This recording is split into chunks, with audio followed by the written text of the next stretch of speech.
উচ্চকক্ষ, নারী প্রতিনিধিত্ব, রাষ্ট্রপতির নির্বাচন, রাষ্ট্রপতির ক্ষমতা, রাষ্ট্রপতির ক্ষমা প্রদর্শনের বিধান, জরুরি অবস্থা, প্রধানমন্ত্রীর মেয়াদকাল, প্রধানমন্ত্রীর একাধিক পদে থাকা, সংসদীয় কমিটিগুলোতে বিরোধী দলের যারা সাংসদ আছেন তাদেরকে সভাপতি করা, এছাড়াও বিচার বিভাগের বিকেন্দ্রীকরণ, বিচার বিভাগের নিয়োগ এবং অন্য কিছু সাংবিধানিক এবং সংবিধিবদ্ধ প্রতিষ্ঠানগুলোতে নিয়োগের কাঠামো, এই প্রত্যেকটা বিষয় সরাসরি সংবিধানের সাথে সম্পর্কিত। যদি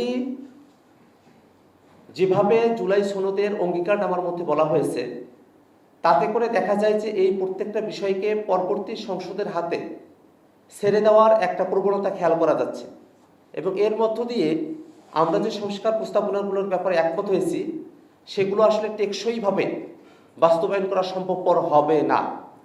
এই কারণেই যেসব বিষয়গুলোতে আমরা একমত হয়েছি এবং কমিশন সিদ্ধান্ত গ্রহণ করেছে সেগুলোকে টেকসইভাবে বাস্তবায়ন করার জন্যই গণপরিষদ নির্বাচনের মধ্য দিয়ে নতুন সংবিধান প্রণয়ন করার কোনো বিকল্প নেই। আমরা বাংলাদেশের অতীতের উদাহরণগুলোতে যদি দেখি, এবারের ঐকমত্য কমিশনে আমরা সিদ্ধান্ত গ্রহণ করেছি যে হাইকোর্টের শাখা বিভাগীয় শহরগুলোতেও স্থানান্তর করা হবে, সেখানেও হাইকোর্টের বেঞ্চ স্থাপন করা হবে। এই একই পরিবর্তন বাংলাদেশে অষ্টম সংশোধনীর মধ্য দিয়ে করা হয়েছিল, কিন্তু পরবর্তীতে যখন অষ্টম সংশোধনী হাইকোর্টে চ্যালেঞ্জ হলো, বেসিক স্ট্রাকচার ডক্ট্রিনের আওতায়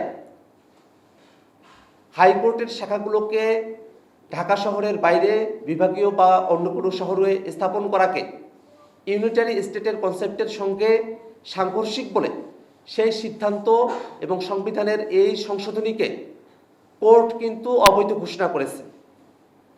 এই শঙ্কার জায়গাগুলো এখনও রয়েছে। আমরা এতগুলো বিষয় নিয়ে আলাপ করেছি, তাতে সংবিধানের ভিতরগত কাঠামো, শাসনতান্ত্রিক কাঠামোতে আমূল পরিবর্তন হবে। সেই পরিবর্তনগুলোকে যদি টেকসই করতে হয় তাহলে নতুন করে সংবিধান লিখতে হবে। নতুন সংবিধান, যে সংবিধানকে তার ভিত্তিমূল নিয়ে হাইকোর্টে, সুপ্রিম কোর্টে আর কোনো প্রশ্ন উত্থাপন করা সম্ভবপর হবে না।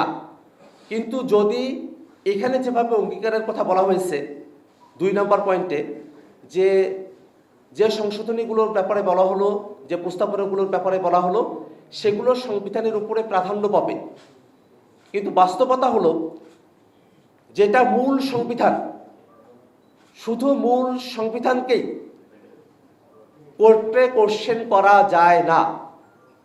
জুরিসপ্রুডেন্সের বিধানই তাই।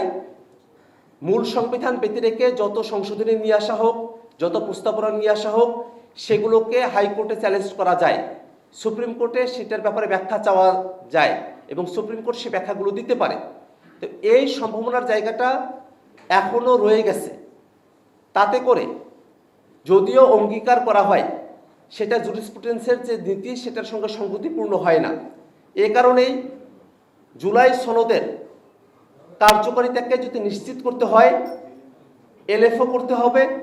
এলএফও করার মধ্য দিয়ে গণপরিষদ নির্বাচনের আয়োজন করতে হবে এবং জুলাই সনদে যে বিষয়গুলোতে আমরা একমত হয়েছি সেগুলোকে গাইডিং প্রিন্সিপাল হিসেবে গ্রহণ করে নতুন সংবিধানে সেগুলোকে যুক্ত করতে হবে।